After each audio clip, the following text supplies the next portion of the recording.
Hey, today you're going to learn a really cool piece of magic using a ring and a spoon. First, borrow the ring from a spectator or a family member, it doesn't really matter, and show them that their ring is going to fit perfectly over the handle of a spoon. Isn't that cool? No, it's not. It's not very impressive, and it's definitely not magic. What would be magical, though, is if you can take that ring and push it right through the bowl of the spoon. Yeah, that's way more magical if you ask me. Anyway, awesome trick. Let's learn this. Okay, here's the magic-y secret. Very similar to the ring and rope routine.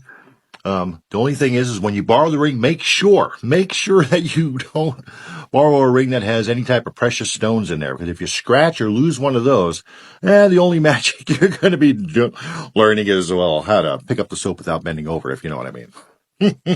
So don't do that. Anyway, so always borrow a band. When you place their ring onto the spoon handle like so, what you're really doing is you're dropping that ring down, just like that, but with very little movement of the fingers. That's the key.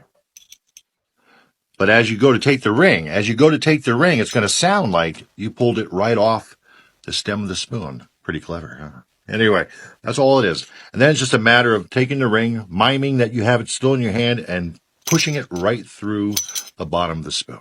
So all it's doing is just held loosely and dropping it. At the front angle, it's going to look like this. See that? But at speed, it's really, really cool, really, really fast. Very minimal movement. Matter of fact, this hand does most of the work in getting it to go down. So anyway, hope you guys have fun with it. I hope you guys get many, many, many smiles from your spectators or family members. I think that's worth a like, share, and subscribe, don't you? Anyway, remember, keep them happy, keep them smiling, and keep it magic-y.